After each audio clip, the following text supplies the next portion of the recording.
Bom, pessoal, no vídeo de hoje a gente vai dar continuidade ao estudo de subgrupos normais, abordando especificamente a ideia de grupo ciente. Só para relembrar, o que é um subgrupo normal? Se eu tenho G com uma certa operação que eu vou denotar por multiplicação só para simplificar, um subgrupo N, ele é normal quando a classe Xn é igual à classe Nx para qualquer x que eu pego no conjunto G. E aí a gente viu na aula passada que se eu pego dois conjuntos nesse formato, se eu pego um Xn e multiplico por um Yn, isso é simplesmente fazer Xy e multiplicar por N. E a gente vai usar agora o fato de eu estar lidando com subgrupos normais e que essa condição é verdadeira para definir um grupo a partir do conjunto quociente de G por N. Então, se eu pego N, um subgrupo normal de um grupo G, eu vou denotar por E o elemento neutro desse grupo G, e aí a gente vai também denotar por G barra N o conjunto de todas as classes do tipo AN, quando eu pego A, um elemento qualquer do conjunto G. E esse vai ser o conjunto das classes de equivalência determinadas por esse N. Vamos definir então nesse conjunto Gn a operação AN multiplicado por um Bn como sendo A vezes Bn. Isso para quaisquer A e B que eu pego no conjunto N. O que eu vou ter se eu definir essa operação? Como eu estou lidando com classes de equivalência, o que pode acontecer? Essa classe AN pode ser igual a uma certa classe Xn e a classe Bn pode ser igual a classe Yn. Eu preciso garantir que quando eu mudo a forma de escrever essas classes, o resultado dessa operação não muda. A gente já viu que se N for um grupo qualquer, isso pode acontecer. Eu posso trocar os representantes e o resultado final dessa operação dá diferente. Então eu preciso garantir que no caso de grupo normal, se eu troco a forma de representar as classes, o resultado não muda. Vamos fazer isso então. Então sejam A, B, X, Y elementos no grupo G, tais que a classe AN é igual à classe Xn e a classe Bn é igual à classe Yn. A gente quer mostrar que ao multiplicar a classe AN pela classe Bn, isso dá o mesmo resultado que multiplicar a classe Xn pela classe Yn. Agora, o que é multiplicar a classe AN pela classe Bn? Isso, por definição, é multiplicar o A por B e determinar a classe dele na congruência módulo N. O que é multiplicar Xn pelo Yn? É multiplicar o x por y e determinar a classe na congruência módulo N. A gente quer concluir pela igualdade desses dois conjuntos. Para fazer isso, o que eu vou fazer? Eu vou mostrar que esse conjunto está contido aqui e depois que vale a inclusão contrária. Então, seja Z um elemento que está na classe ABN. Se ele está nessa classe, significa o quê? Significa que esse Z é um AB multiplicado por um certo número nzinho, onde esse nzinho está no subgrupo N. Aonde eu quero chegar? Eu quero chegar que esse Z pertence à classe XYN. Então eu preciso chegar à conclusão que esse Z é um XY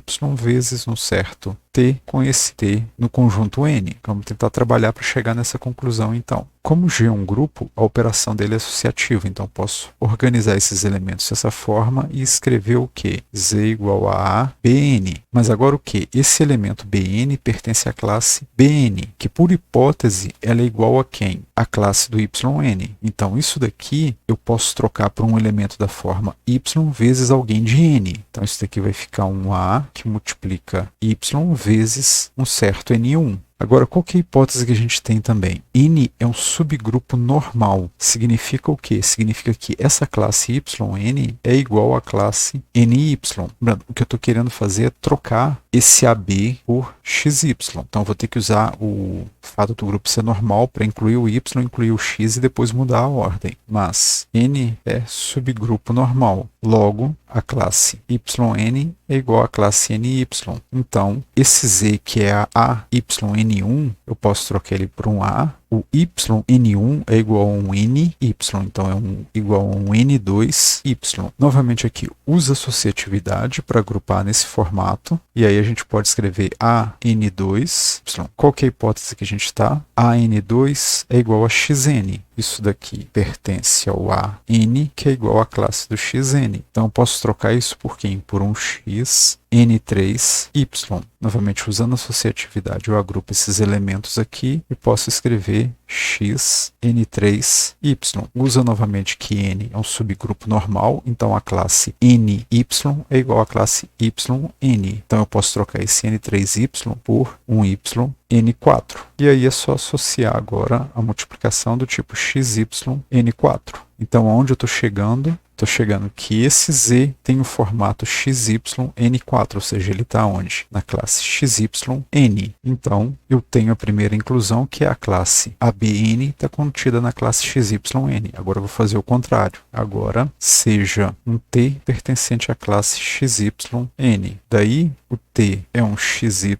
vezes um certo R, com esse R pertencente ao conjunto N. Agora, eu quero chegar aonde? Eu quero chegar que esse T pertence à classe ABN. Então, eu preciso fazer aparecer esse fator AB. Agora, nessa expressão aqui, usa associatividade para agrupar desse jeito. Então, isso fica X, Y, R. Qualquer hipótese que a gente está, a classe YN é igual à classe BN. Então, BN é igual a YN, e aí eu posso trocar esse YR por B vezes alguma coisa de N. Então, eu posso escrever X, que multiplica B, R1, mas N é um subgrupo normal. Essa classe BN é igual à classe NB. Então, esse BR1, eu posso trocar ele por um R2B. Usando a associatividade para agrupar aqui, eu posso escrever X, R2B, mais a classe do X é igual à classe do A. Então, o xn é igual ao AN. Então, esse termo xr2 que pertence ao conjunto xn, eu posso trocar ele por alguém no conjunto AN. Então, eu posso escrever isso aqui como sendo um AR3B. Agora, eu agrupo isso nesse formato novamente. Aí eu posso escrever AR3B. Isso aqui pertence a quem? Pertence ao conjunto NB. Só que o conjunto NB é igual ao conjunto BN, porque N é um subgrupo normal. Então, eu posso trocar esse fator R3B por um ABR4.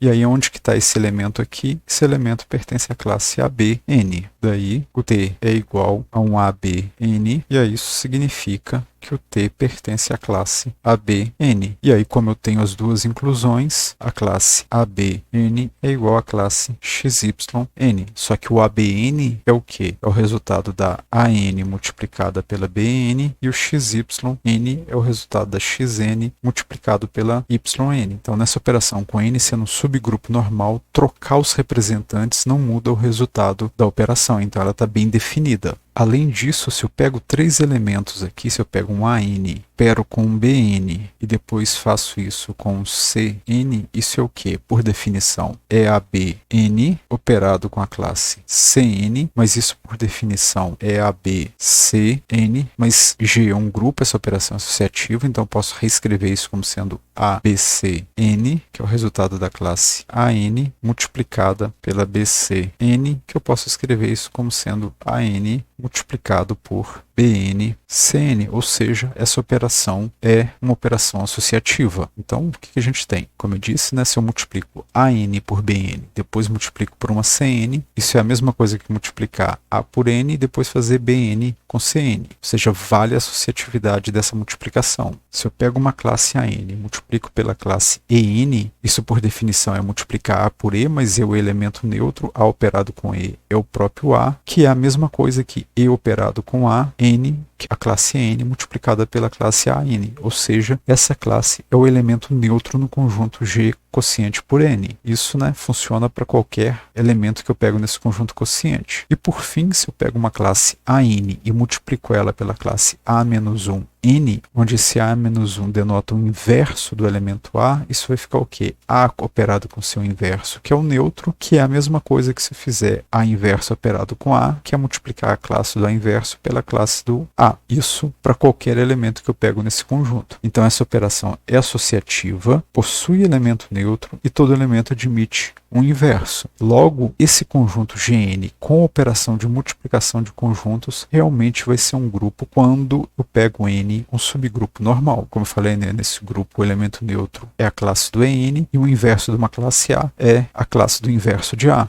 Então, uma definição, seja G um grupo, N um subgrupo normal de G. Nessas condições, o grupo quociente de G por N vai ser o par formado pelo conjunto das classes de equivalência definidas pelo subgrupo N e a operação de multiplicação de conjuntos. Então, para subgrupo normal, eu posso definir o grupo quociente a partir do conjunto das classes de equivalência desse subgrupo. Vamos ver alguns exemplos. Vamos pegar G, o grupo multiplicativo formado por 1, menos 1 e menos I, e N, o subgrupo determinado por 1 e menos 1. O que a gente tem para esse subgrupo aqui? Quais são as classes laterais dele? eu vou ter sempre uma classe que é a classe determinada pelo elemento neutro, no caso aqui o neutro é o 1, então eu tenho uma classe que é a classe do 1n, que é simplesmente o n, que é formada pelo 1 e menos 1. Tem uma outra classe, como? Pegando um outro elemento que não pertença ao conjunto n, então eu posso pegar o i. A classe do in vai ser os elementos do tipo i multiplicado por t, onde t pertence ao conjunto n, mas o conjunto n é só 1 e menos 1, então isso é i e menos i. Então eu só tenho duas classes laterais, porque com essas duas eu já atingi todos os elementos do conjunto G. Na aula anterior que a gente falou de subgrupos normais, a gente viu um resultado que diz o que? Se um subgrupo admite somente duas classes de equivalência, então esse subgrupo é obrigatoriamente um subgrupo normal. Então logo, n é um subgrupo normal. Assim a gente pode construir o grupo quociente de G por N. Uma outra forma também de ver que esse subgrupo é normal é observar que esse grupo G é um grupo abeliano. Num grupo abeliano, qualquer subgrupo é normal. Então aqui, o grupo quociente de G por N vai ter os elementos N e n. Então, como é que vai ser a multiplicação desse conjunto? Lembrando que isso aqui eu posso olhar como sendo 1n. Então, multiplicar pelo elemento neutro não altera. Multiplicar essas duas classes é o quê? É multiplicar o representante delas, mais i vezes i, daí quadrado, que é menos 1. E lembrando que o n é o conjunto 1 e menos 1. Como esse representante está aqui dentro, esse conjunto vai dar o próprio conjunto n. Então, meu grupo G quociente por n tem essa tabela de multiplicação.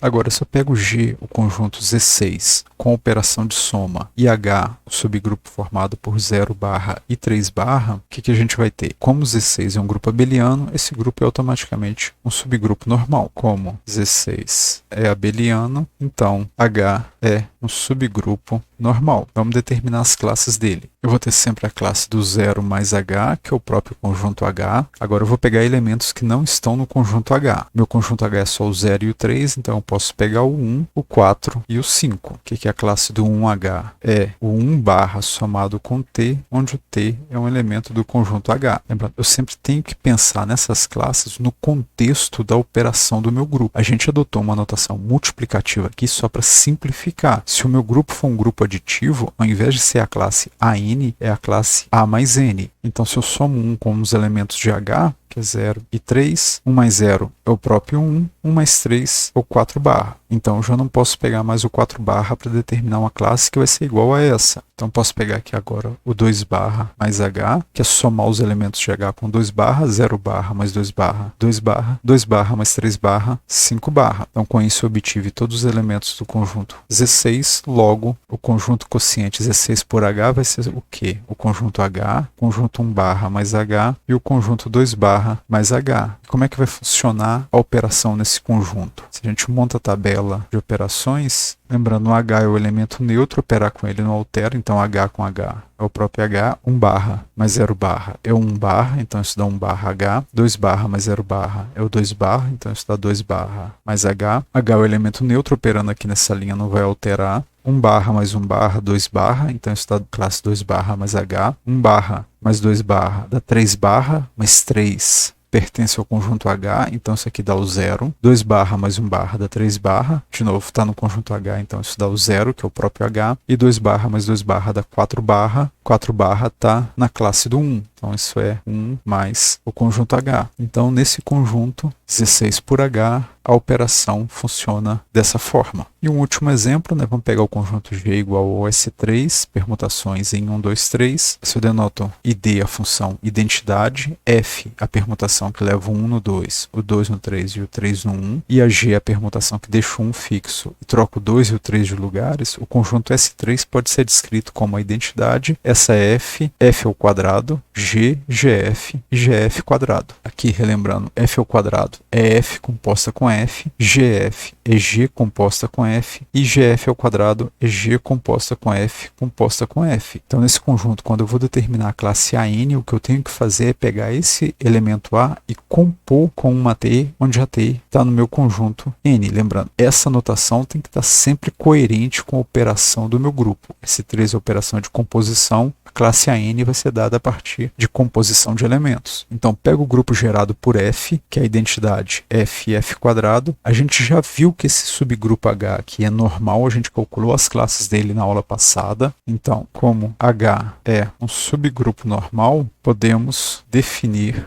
o grupo quociente S3 por H. E a gente sabe o que? As classes laterais de H são duas e são dadas como? É a classe do próprio conjunto H e a classe do GH, que é o G, o GF e o GF ao quadrado. Daí o meu conjunto quociente S3 por H vai ter só o grupo H e o grupo GH. Como é que vai ficar a operação nesse conjunto? H representa o elemento neutro, então ele não vai mudar o resultado da operação. Então isso é H com H é H, H com GH é GH, GH com H é GH. Eu só preciso fazer GH com GH. Mas fazer GH com GH, isso por definição é fazer G com G e depois é terminar a classe H. Mas G é um elemento que quando eu componho duas vezes ele volta para a identidade, ele tem ordem 2. Então isso aqui dá o próprio conjunto H. Então isso daqui dá o H. Então no caso de S3 quocientado por H, o grupo funciona de acordo com essa tabela de multiplicação.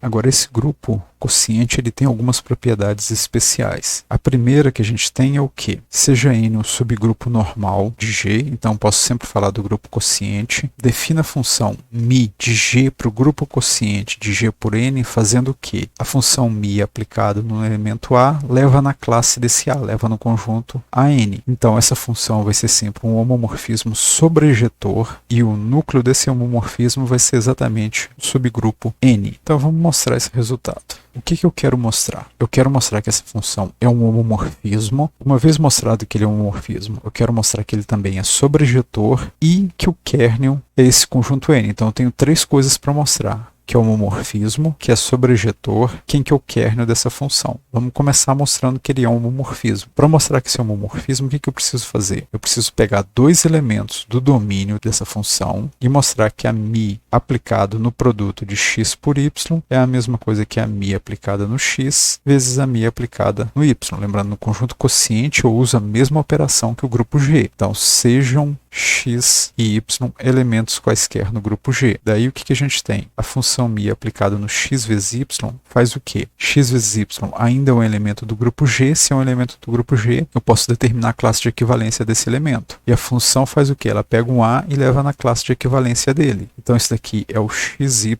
classe na congruência módulo n. Mas a classe do produto de x por y é, por definição, a classe do x multiplicada pela classe do y. Mas a classe do x é o resultado da função μ aplicada no x, a classe do y o resultado da função μ aplicada no y. E isso funciona para quaisquer x e y em G. Logo, essa função μ é realmente um homomorfismo de grupos. Então a primeira parte está feita. Eu preciso agora mostrar o quê? Que ele é sobrejetor. Mostrar que um homomorfismo é sobrejetor, o que eu preciso fazer? Eu preciso pegar um elemento qualquer do contradomínio, então a classe yn, e encontrar um elemento no domínio. Então eu quero saber, eu consigo pegar um x em G com a μ aplicada no x, dando esse valor que eu peguei? Essa é a pergunta. Agora, quando é que isso vai ser verdade? Essas classes yn, ela vem de um elemento y que está no grupo G. Então, se eu pegar esse x exatamente igual a esse y, ao aplicar a μ no y, vai dar essa classe que a gente estava querendo. Agora, dada uma classe yn no grupo quociente de G por n, tome y pertencente ao grupo G, e com isso, a função μ aplicada no y é exatamente a classe yn. Logo, μ é sobrejetora.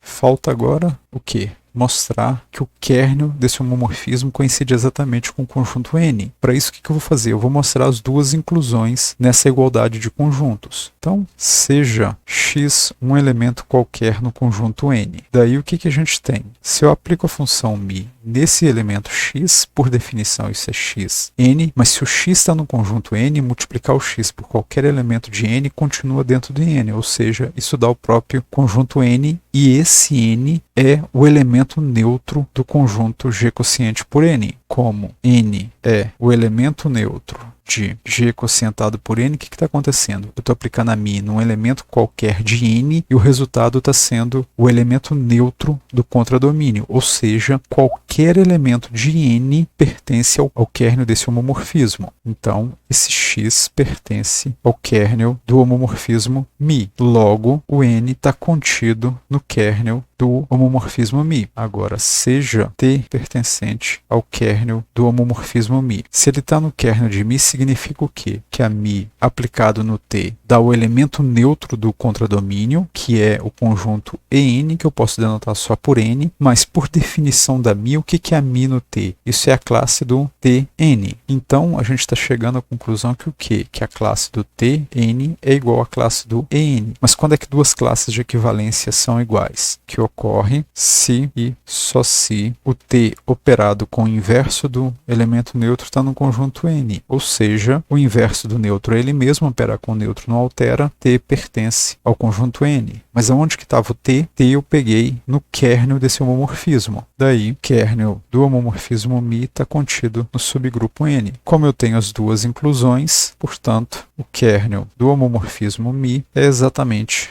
o subgrupo N que conclui a demonstração. Então, o que essa proposição está dizendo, na verdade, é o quê? Se eu tenho um subgrupo normal, eu sempre vou poder definir esse homomorfismo. Se o subgrupo é normal, esse conjunto quociente é um grupo, e aí essa função aqui sempre vai ser um homomorfismo. Então, o que essa proposição diz, no fim das contas, é que eu sempre posso enxergar o subgrupo normal como sendo o kernel de um homomorfismo do grupo G para o grupo quociente de G por N. E por conta disso, dessa propriedade, esse homomorfismo tem um nome que é o seguinte. Então, seja N subgrupo normal de G, o homomorfismo μ que a gente viu, que leva um elemento de G na classe de equivalência dele, é um homomorfismo definido por μ de A é igual à classe do AN, ele é chamado de homomorfismo canônico de G sobre o grupo quociente de G por N. Além disso, o kernel de um homomorfismo sempre vai ser um subgrupo normal, que é esse resultado. Seja f de G para L um homomorfismo de grupos, então se eu pego N como sendo o kernel desse homomorfismo f, ele sempre vai ser um subgrupo normal do grupo G. Vamos provar isso. Eu quero mostrar que o kernel é um subgrupo normal, então eu tenho que mostrar que a classe xn é igual à classe nx para qualquer x que eu pego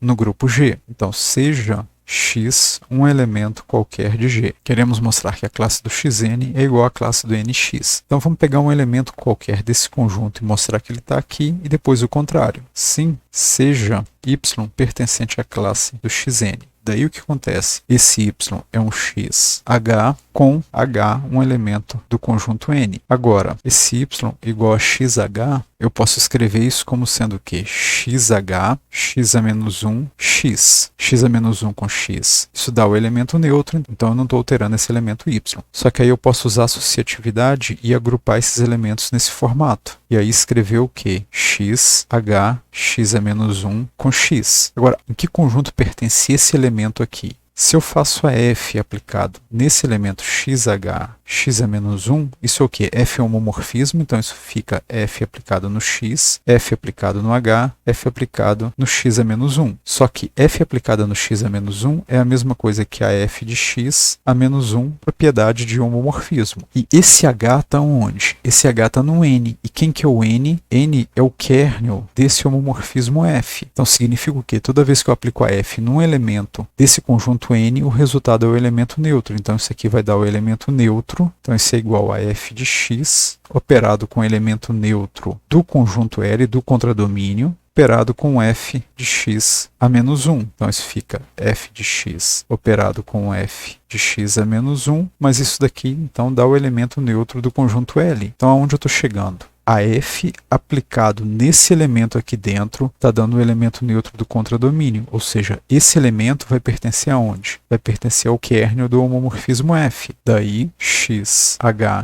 a menos 1 pertence ao kernel do homomorfismo f, que é o quê? Que é o conjunto N. Então, o que eu tenho? Nessa expressão x a menos 1 com x, esse elemento está no conjunto N e esse elemento está no x. Então, esse y está onde? Ele é alguém de N operado com x. Então, esse y vai pertencer ao conjunto nx. E então, y, que é x a menos 1, x, pertence ao conjunto nx, porque esse pedaço aqui pertence ao conjunto N. Mas aonde que estava o y? O y eu peguei no conjunto xn. Logo, o conjunto xn está contido no conjunto nx. Então, vale essa primeira inclusão. Falta agora mostrar a segunda. Agora eu vou pegar um elemento z pertencente ao conjunto NX. Eu posso repetir esse argumento e escrever que, então se o Z está no NX, o Z é igual a um elemento LX com L pertencente ao conjunto N. E aí, o que eu posso fazer? Eu posso replicar a ideia que eu apliquei nesse caso aqui para reescrever esse elemento Z. O que eu fiz aqui? O meu X estava aqui no lado da esquerda desse H, eu queria levar ele para uma coisa com o x no lado da direita. Para fazer isso, o que eu fiz? Eu acrescentei esse x a menos 1 x aqui no final dessa expressão. Agora eu quero pegar esse x que está no final e trazer ele para o começo. Para fazer isso, o que eu vou fazer? Eu vou colocar um elemento neutro no começo desse fator Lx e escrever esse neutro como sendo x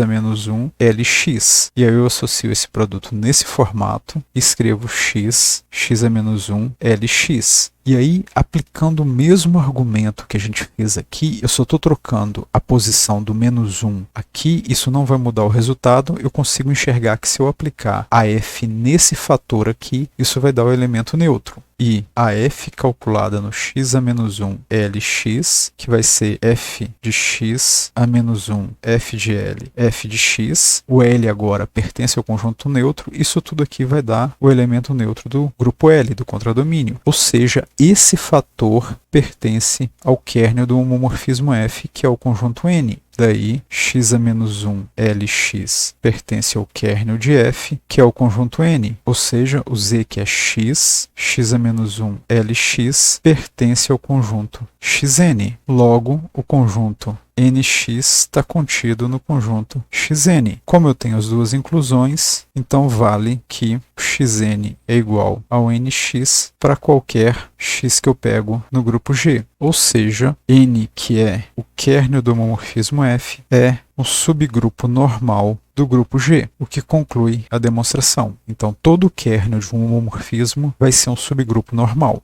E aí a gente pode usar esse fato para provar o seguinte teorema, que é chamado de teorema do homomorfismo para grupos. Seja f de G para L um homomorfismo sobrejetor, se eu denoto por N o kernel desse homomorfismo, o que a gente vai ter? O grupo quociente G por L vai ser isomorfo ao grupo L. Então eu consigo construir um subgrupo que é isomorfo a esse grupo do contradomínio toda vez que eu pego um homomorfismo sobrejetor. Como é que eu provo esse teorema? O que ele está dizendo? Ele está dizendo que eu tenho um isomorfismo de G quociente por N para o conjunto L. E esse N é o kernel desse homomorfismo. Então, eu preciso de alguma forma tentar estabelecer uma função de G quociente por N para L que seja um isomorfismo de grupos. Primeiro, quem que é G quocientado por N? G quocientado por N é o conjunto das classes AN, onde eu pego A, um elemento do grupo G. O que é o conjunto L? Como essa f de G para L é um homomorfismo sobrejetor, todos os elementos de L são imagens de alguém que está no conjunto G. Então eu posso enxergar esse conjunto L como sendo o quê? O conjunto dos f de x, onde o x pertence ao conjunto G. Então o que está acontecendo? Eu quero estabelecer um isomorfismo do conjunto das classes de equivalência para o conjunto L, que é formado por imagens de elementos do G. Aqui esse conjunto é determinado a partir também de elementos que estão no G. Como os dois estão dependendo de G, a forma mais imediata de tentar estabelecer um isomorfismo aqui é o quê? É pegar cada classe dessa e levar para um f de x. É pegar a classe AN e levar ela para o f de A. E aí eu vou tentar ver se isso é ou não um isomorfismo. Mas para isso ser um isomorfismo, a primeira coisa que tem que acontecer é que esse meio de associar elementos precisa ser uma função. Ou seja, ela não pode levar o mesmo elemento do domínio em coisas distintas no contradomínio. E aqui, como o domínio é um conjunto de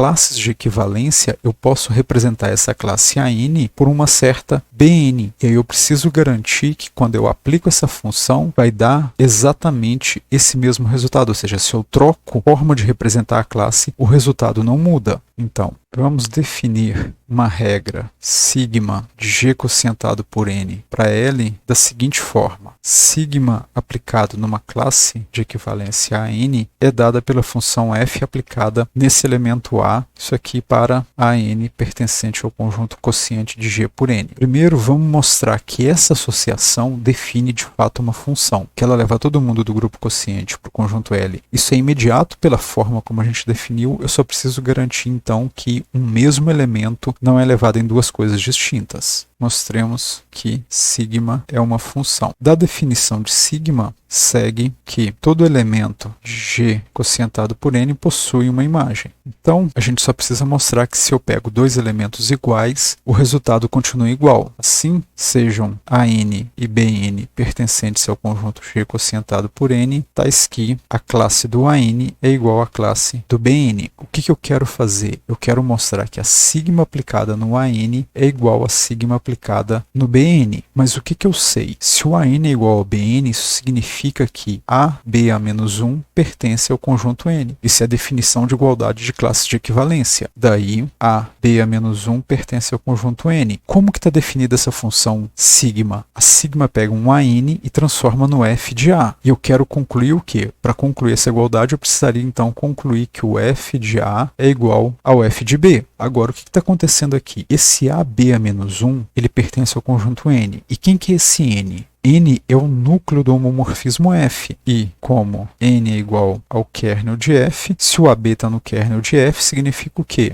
Então, F aplicado no AB a menos 1 dá o elemento neutro do conjunto L. Mas F aplicado no AB a menos 1 é o F de A, F de B a menos 1 dá o elemento neutro de L. Ou seja, F de A é igual a F de B. Mas se o F de A é igual a F de B, o F de A é quem? É a sigma no AN. O F de B é a sigma no BN. Logo, sigma de AN, que é igual ao F de A, é igual ao F de B, que é igual ao sigma de BN. Então, se eu pego dois elementos iguais, o resultado pela sigma continua sendo igual. Assim, sigma é realmente uma função de G quocientado por N no conjunto L. Vamos agora mostrar que essa função é um homomorfismo de grupos e que esse homomorfismo é bijetor. Mostremos que sigma é um homomorfismo de grupos. Para isso, vamos pegar dois elementos do domínio, sejam AN e BN no grupo quociente. O que a gente tem? Sigma no AN BN, da operação de multiplicação no G por N, eu tenho que isso aqui é o quê? É sigma de AB N. Agora, o que a função sigma faz? Ela pega essa classe e leva no F de AB. Qual que é a hipótese que eu tenho para o F de AB? F é um homomorfismo de grupos. F aplicado no produto A por B é F de A vezes F de B. Mas F de A é o sigma de AN, F de B é o sigma de BN. Logo, sigma é um homomorfismo de grupos. Falta então mostrar que essa função sigma é injetora e sobrejetora. Para mostrar que ela é injetora, eu posso determinar o kernel dela. O que é o kernel do homomorfismo sigma? É o conjunto de todos os elementos do domínio dessa função, então é o conjunto dos AN, tais que a sigma aplicada no AN dá o elemento neutro do contradomínio, mas o meu contradomínio é o conjunto L. Então isso aqui dá o elemento neutro do conjunto L. Então eu quero resolver isso daqui, determinar todos os elementos AN de modo que a sigma no AN dá o elemento neutro. Mas a sigma faz o quê? Pega uma classe AN e leva no F de A. Mas se o F de A está indo para o elemento neutro de L e F é homomorfismo de grupo, significa o quê? Significa que esse F está no kernel do homomorfismo F. Daí o A pertence ao kernel de F, mas o kernel de F é quem? É o conjunto N. Então, se eu pego uma classe AN no kernel do homomorfismo sigma, esse A obrigatoriamente tem que estar dentro do conjunto N. Ou seja, esse elemento aqui é, na verdade, o elemento neutro do grupo G quociente por N. E então, a classe AN é igual a N, que é igual à classe do N. Logo, o kernel do homomorfismo sigma é só conjunto N, que é o elemento neutro do grupo G quocientado por N. Daí, assim, sigma é injetora. Por fim, falta mostrar que ela é sobrejetora. Mas mostrar que ela é sobrejetora, o que eu tenho que fazer? Eu tenho que pegar um elemento que está aqui no contradomínio e encontrar alguém no domínio que, ao aplicar sigma nesse alguém, dá o valor que eu peguei no contradomínio. Finalmente, seja y um elemento no conjunto L. O que a gente quer fazer? A gente quer encontrar um x no domínio dessa função sigma, no G quocientado por N, tal que a sigma aplicada nesse x dá o y que a gente escolheu. Só que o que é o L? L é o contradomínio desse homomorfismo F que é sobrejetor, ou seja, todo elemento de L é imagem de alguém que está no conjunto G. Mas quem que é o L? L é o conjunto dos F de A, tal que A pertence ao conjunto G. Daí, aquele Y que a gente escolheu, ele é na verdade um F calculado no A. E aí se eu pego o elemento X como sendo a classe AN, o que a gente tem? A sigma aplicada no X, que é a sigma aplicada na classe AN, da definição da sigma, isso é simplesmente o F de A, que era o Y. Então, a sigma aplicada nesse elemento X dá o Y que escolhi. Ou seja, sigma é sobrejetora. Como ela já é injetora, ela é uma função bijetora. E sendo um homomorfismo bijetor, a sigma então é um isomorfismo. Então, portanto, sigma é um isomorfismo de grupos. Daí, o grupo G quocientado por N é isomorfo ao grupo L, o que conclui a demonstração do teorema.